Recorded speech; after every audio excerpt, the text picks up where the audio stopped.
হরে হরে হরে রাম রাম রাম হরে। ঈশ্বর নামে ত্রিশক্য অবিরাম রূপ, তবেই কৃষ্ণ প্রাপ্তি হম, এ ধামের লক্ষণ। নিত্য সিদ্ধ কৃষ্ণ প্রেম সাধ্য কবু নহে, শ্রবণাদি শুদ্ধ চিত্তে করে উদয়। হ্যাঁ, এই এই তো সাধন ভক্তি দুই তো প্রকাশ, এ এ বৈদি ভক্তি অনুরাধা ভক্তি। আর রাগহীন জন ভজে শাস্ত্রের আজ্ঞায়, বৈদি ভক্তি বলি তারে সর্বশাস্ত্রে গায়। যার মধ্যে রাগ নেই, অনুরাগ। রাগ কাকে বলা হয়েছে? যে রাগ হলে পরে কলি তাকে গ্রাস করে। আর অনুরাগ ভক্তি যদি গোবিন্দের প্রতি হয়ে যায়, তাকে গোবিন্দ সমস্ত রাগ হইতে মুক্ত করে আজকে অনুরাগে ভক্তি প্রেমে পূজারি করে তুলে। লোক সনাতন শ্রীদীপ গোস্বামীকে ভগবান শ্রী চৈতন্য মহাপ্রভু কি করলেন? নীলা আদেশে স্বপ্ন আদেশে আদেশ করলে। কি আদেশ ফেলে দিস? হ্যাঁ, যে ভগবান শ্রীকৃষ্ণ বৃন্দাবন ছেড়ে যখন দ্বারকায় চলে এলো, বৃন্দাবনে নামবিহীন হয়ে করে রইল। সমস্ত গাছপালা গোবর্ষগুলো মলিন হয়ে যাচ্ছে, তারা আহার করছে না, যে যেমন ভাবে পাগলের ন্যায় ছুটে বেড়াচ্ছে। যে যেখানে আহার করে দাঁড়িয়েছিল তেমনি আছে কৃষ্ণ হারাবে। আজকে কৃষ্ণ নামবিহীন বৃন্দাবনে সমস্ত কিছুই মলিন হয়ে যাচ্ছে। তাহলে আমরাও তো সেই নববৃন্দাবনের সেই ফুটন্ত গাছগুলোর মতো একটা বৃক্ষ সমতুল্য হয়ে আছি। আজকে কৃষ্ণ নাম মুখে নেই, অবিরাম সংসার মাঝে কাম কামনায় যাতনায় পড়ে আছি। কখনোই ভাবছি না যে কৃষ্ণ হারা হলে পরে এ জীবন সমাধির ন্যায় করে যাবে।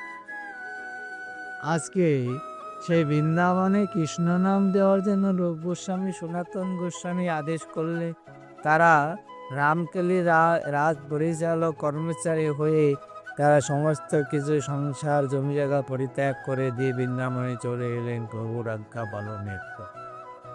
আমরাও তো কথাতে এসেছিলাম যে ধরা এসে তোমার কৃষ্ণ নাম গুণগান করবো, কই আমরা তো সে কথা মনে রাখি। তাহলে সংসার যাতনায় করে যত যন্ত্রণা পাচ্ছি, ভগবানের দোষ কেন দিচ্ছি? নিজের কর্ম বলে নিজেই সাজা পাচ্ছি।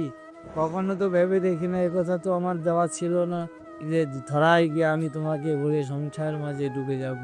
আমি তো কথা দিয়েছিলাম যে প্রভু তোমার নাম গুণগান করব, সমস্ত বিপদ হইতে মুক্ত করবে, আমার প্রভু কথা দিয়েছিল। কিন্তু আমি তো বলে রয়েছি, প্রভুকে বলে থাকলে আর যত সাজা পেতে হয় সব প্রভুর দোষ। এটা আমি অপরাধী বলে এই কথাটা আমি ভাবছি। আজকে রূপ গোস্বামী সনাতন গোস্বামী জগৎ সংসারকে বোঝানোর জন্য বৃন্দাবনে গেলে, সেখানে গিয়ে যার যার কর্ম করতে লাগলেন। সনাতন গোস্বামী আশ্রমে বসে ভাগবত পাঠ কথা কৃষ্ণকথা শ্রবণ করে সমস্ত বৃন্দাবনবাসীকে ডেকে কৃষ্ণ নাম প্রকাশের কারণে বৃন্দাবনে গাছের আবার ফুল বিকশিত হতে লাগলেন। কৃষ্ণ নামের দায়িকা শক্তি যতদূর যায় ততদিনই যেন পবিত্র খাইয়ে। আজকে জগৎ মাঝে কৃষ্ণ নামের প্রকাশ ঘটাচ্ছে, কিন্তু কেমন? নিষ্কাম হয়ে নয়, কাম হয়ে। কামের দ্বারাই সমস্ত কিছু ক্ষয় করে দিয়ে আজকে নাম উচ্চারিত হচ্ছে।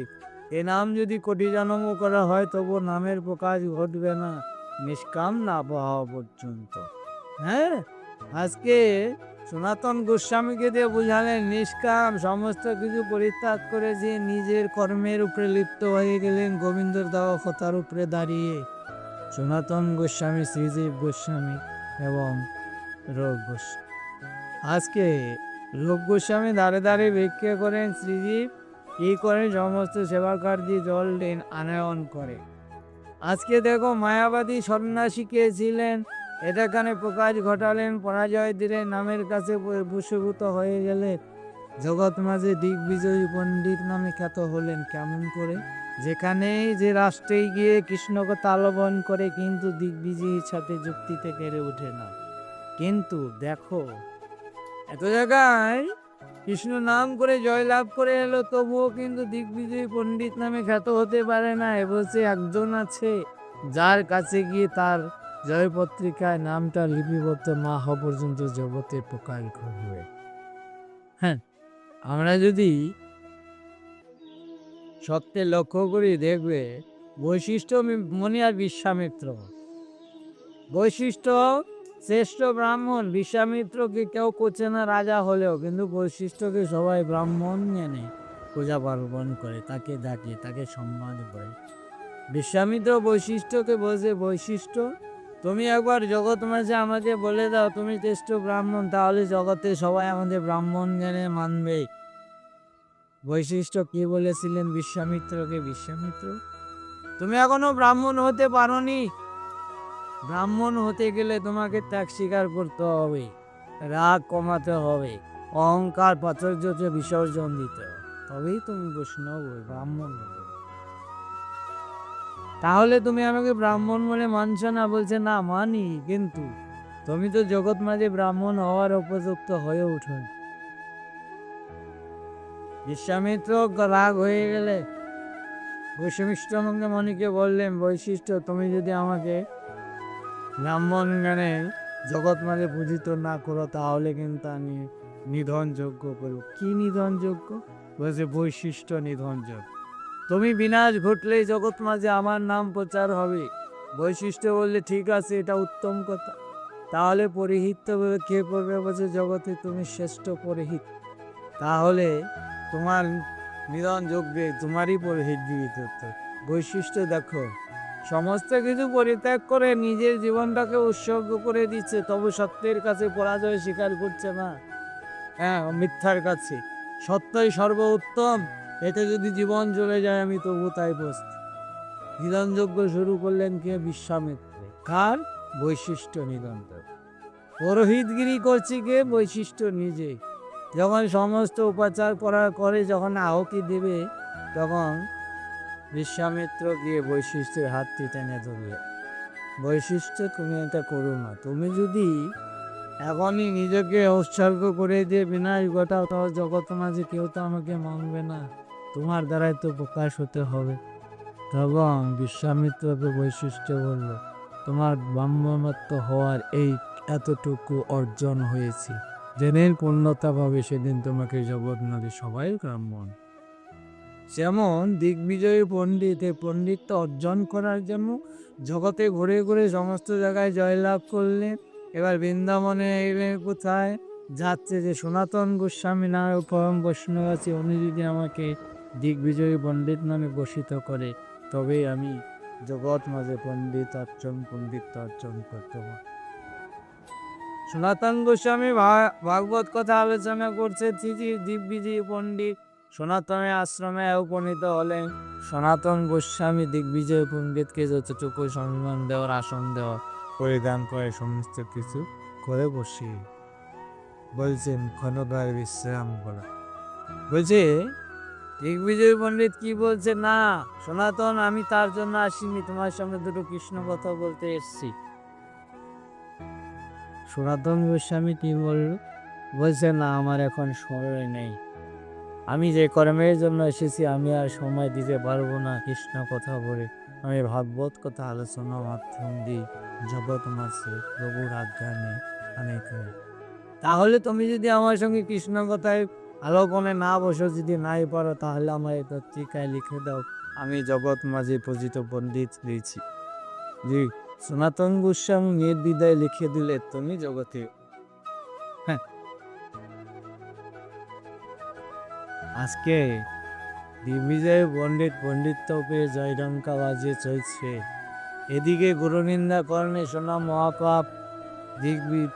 শ্রীজীব গোস্বামী গঙ্গায় স্নান করতে নেমেছিলেন, যখন এই শুনলেন সনাতন গোস্বামী বড় পণ্ডিত, কিন্তু আমার কোনো কথায় উত্তর দিতে পারলেন না, নির্দ্বিধায় লিখে দিলেন আমি জগৎ মাঝে পড়ি। শ্রীজীব গোস্বামী কি করলেন? গুরুনিন্দা সহ্য করতে না পেরে উঠে এলে, উঠে এসে দিগ্বিজয় পণ্ডিতের সঙ্গে কথা বলছে। কি হয়েছে? বলছে তুমি না বৈষ্ণব, তুমি কেন গঙ্গা স্নান করে তর্পণ ছাড়লে না? বলছে আমার দেহে অসুখ হয়েছে, আজকে আমি তর্পণ ছাড়তে পারবো। ও তাই, তোমার কি হয়েছে? বলছে আমার 2 কন্যা জন্ম হয়েছে, আমার স্ত্রী বিয়োগ হয়েছে। এই দেখো কনকা চিন্তা করে দিগ্বিজয় পণ্ডিত বলছে শ্রীজীবকে তুমি তো বিয়ে পড়নি, তাহলে তোমার সন্তানই বা কোথা থেকে এলো, তোমার স্ত্রী বিয়োগ কি করে হলো? বলছে এই কথাটাই যদি না জানো তাহলে তুমি আবার পণ্ডিত্য অর্জন করছো। হ্যাঁ, এই কথার উত্তর তোমার জানা নেই আর আমার গুরুদেবের কাছ থেকে তুমি জয়পত্রিকায় লিখে আনবে। দিগ্বিজয় বললি জয়পত্রিকাটা ফিরিয়ে দিয়ে ক্ষমা চাইলেন। শ্রীজি, তুমি আমাকে ক্ষমা করে দাও। যার শিষ্য এত সুন্দর কথা জানে তার গুরুদেব না কত যে কথা জানে। আমি আমি মায়ার বশীভূত হয়ে নিজেকে বড় বড় ভেবেছিলাম, কিন্তু সত্যি তাই নয়।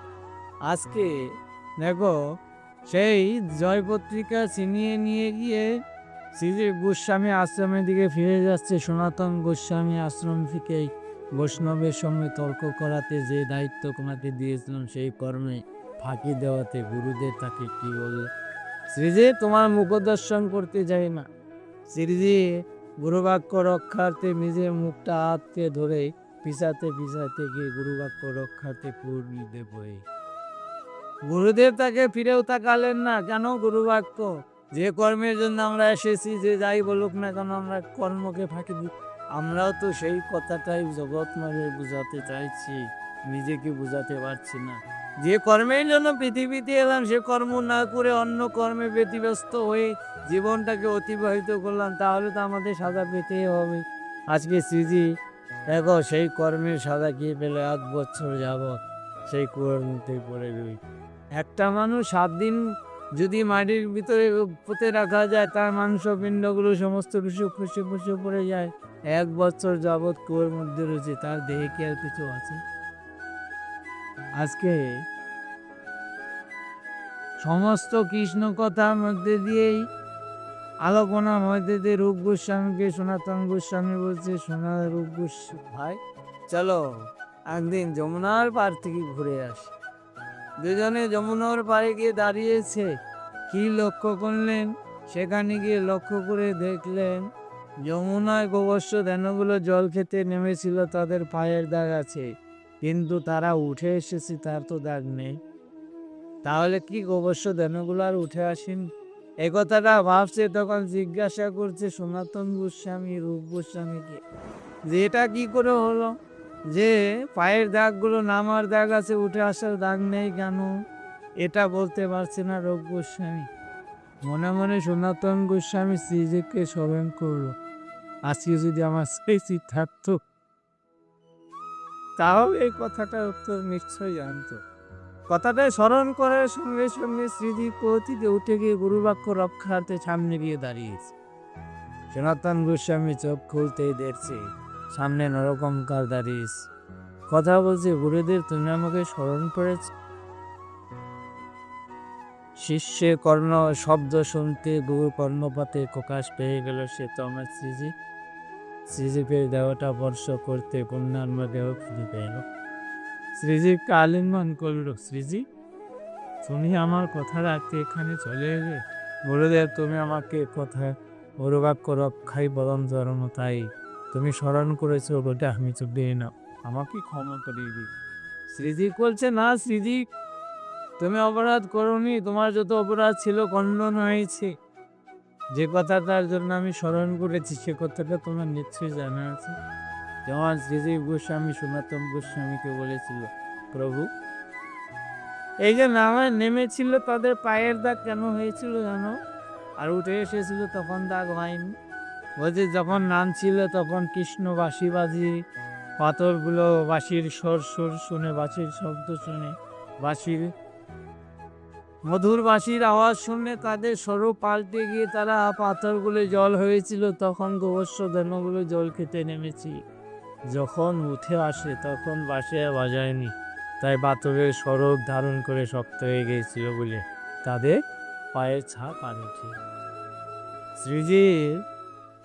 শ্রীজীবকে সনাতন আলিঙ্গন করে বলছে, প্রত্যক্ষ তো এটাই সখী, আমরা জগৎ মাঝে যখন আসি প্রভুকে স্মরণ করে যখন চলে যায় তখন তার স্মরণ থাকে না।